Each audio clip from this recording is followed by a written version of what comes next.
Some people live lives that are too big and too much happens for them to be understood in the context of a 2 or even 3 hour movie. And that's very true of Napoleon Bonaparte, the man, and Napoleon, the movie. So this movie starts in 1789 and ends in 1815. So that's a time span of 26 years, 32 years if you actually want to add the epilogue. Obviously, Joaquin Phoenix as Napoleon is present throughout, and Vanessa Kirby as Josephine is in a large chunk of the movie as well. Apart from that, it's a whirlwind of historical figures who come and go. It's too much. A lot of the context is lost. For example, we see Napoleon in military action in France, in Egypt, and in Russia as well. And he name checks his invasion of Italy. A quick search on Wikipedia shows that he was also in military action in Spain, Portugal, Germany, Poland, Austria, Switzerland, and the Netherlands. This last set of countries, I don't think, except for Austria, are barely mentioned in the movie. Some of you might be familiar with the Richard Sharp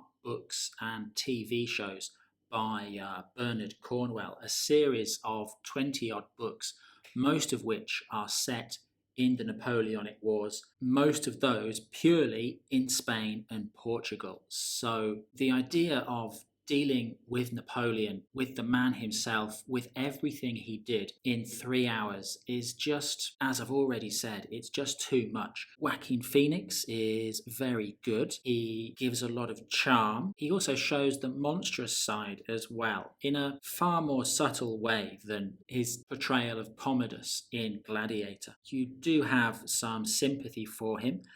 He occasionally sounds a bit Californian, but hey, so what? A lot of the movie is framed in terms of his relationship with Josephine. Really, Joaquin Phoenix and Vanessa Kirby, I wasn't really convinced by these two together. It's not clear why they find each other attractive. It's not believable that they actually do like each other. I mean, by the end, they'd kind of done enough work to sell me on it, but it took a long time for them to actually get there. So in terms of character, this movie is a little bit weak. I mean, it's not to say that there's nothing good about it. Visually, it's absolutely gorgeous. In the early sequences around the French Revolution, everyone looks really grimy, grubby, dirty, unwashed. And slowly as the movie goes on, there's a growing sense of opulence as Napoleon's position improves. The coronation scene in particular is absolutely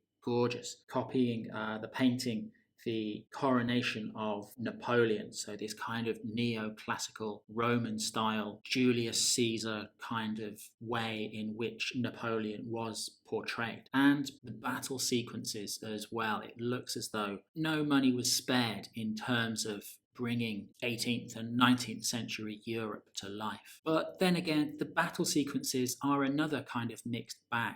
The first battle we see is in Toulon, and I really liked this first battle because before the battle, Napoleon explains exactly what he's going to do, why he's going to do it, and then we see the battle. It works out broadly the way that he said it would, so that worked out very well for me. But some of the later battle sequences, not so much. For example, the Battle of Austerlitz, we see Napoleon lay a trap for the Russians and the Austrians, and we see some of how it works, but I wasn't completely convinced on the geography of the battlefield. So it looked absolutely gorgeous, these incredibly well shot scenes as the Russian and Austrian troops slip between the ice. But as I say, the geography of the battlefield was only kind of halfway done, so I didn't understand quite why the French won as convincingly as they did. And Napoleon is supposed to be a military genius. So personally, I would expect in a movie about Napoleon for it to consistently demonstrate why he was such a military genius. For the last battle, Waterloo, it skips the campaign entirely. In the movie, Napoleon basically says, I don't want to be trapped at this place called Waterloo.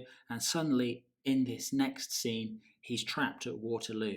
So it doesn't really give the context of the campaign there. To be honest, when Napoleon returned to France in 1815 for the 100 Days, that could be an entire movie by itself, but we don't see why he failed there. So I think in the Battle of Waterloo, there's some good depictions of formations there, but it ends up in a kind of Battle of the Bastards kind of slugfest with everyone in the middle of the field just slugging it out. And yeah, the military stuff, it feels kind of a little bit half baked. It's not quite convincing. There's a lot I like about this movie. I think Rupert Everett as the Duke of Wellington is very.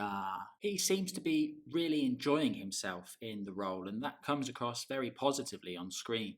But I think it's too big a story for a movie. Winston Churchill, for example, you would never make a biopic of the entirety of Winston Churchill's life. You would make, for example, Darkest Hour, starring Gary Oldman, which concentrates on a specific period of Churchill's life. If you think about Lawrence of Arabia, for example, it focuses very specifically on the important part of T.E. Lawrence's life. Even Gandhi, which is kind of a very successful biopic, chooses not to concentrate on certain aspects of Gandhi's life, like, for example, his sleeping arrangements. That would make Gandhi a very different movie. Overall, I'd say Napoleon is, like the man himself, ultimately overambitious.